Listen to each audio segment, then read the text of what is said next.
Rudayna Al-Baalbaky joins us. She's the Communications Manager at the Carnegie Middle East Center. Really good to have you with us, Rudayna. Firstly, let's start with these reports of a possible ceasefire in this latest conflict in Lebanon. We are hearing mixed signals from both the Israeli and Lebanese side. What do you believe is possible here? Do you think we are about to see a temporary truce? Well, what I can tell is that maximum diplomatic pressure needs to be exerted now on all parties, especially Israel, to reach a ceasefire, a truce, as soon as possible, and to prevent further escalation, especially a ground invasion.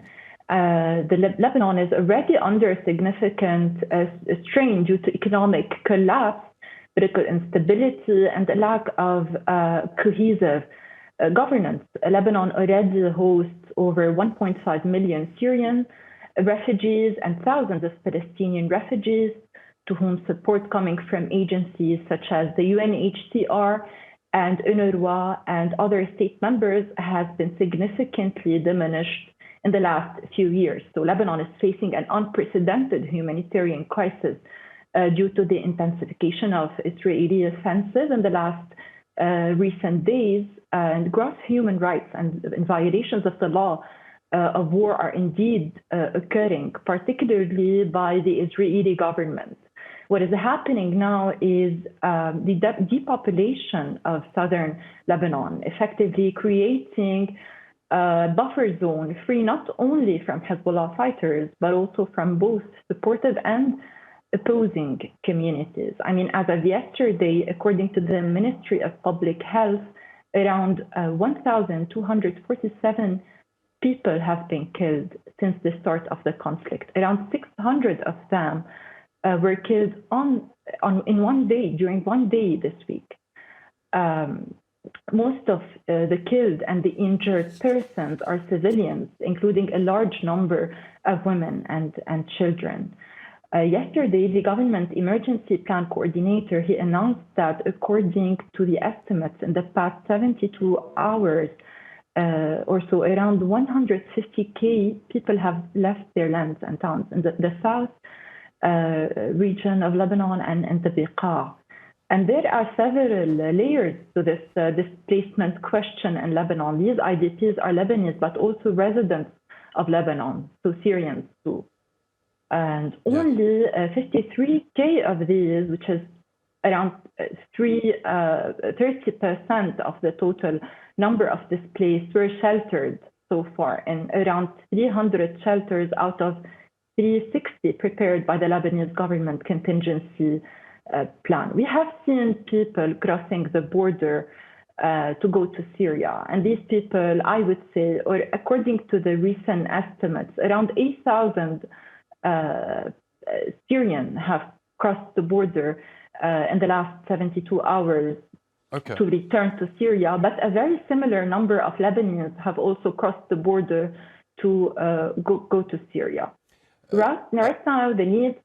Rudayna, I'm sorry to interrupt you there, but before we let you go, obviously what could make matters worse is an Israeli ground operation in Lebanon. And we are hearing more comments from some key Israeli figures, including the Israeli army chief, that this aerial bombardment of Lebanon, which began on Monday, was paving the way for a possible ground invasion of the country. We know when Israel attempted a ground operation back in the 2006 war, it suffered a huge amount of casualties. It was considered a strategic failure. Are you worried about the prospect of a ground operation? Definitely. Lebanon is on the verge of the brink. Key challenges are now facing not only host communities of IDPs, not only IDPs, but each and every Lebanese citizen, civilian, resident of Lebanon, due to limited resources, burden is falling heavily on host communities, already struggling. We are talking about a country that is devastated by political fragmentation.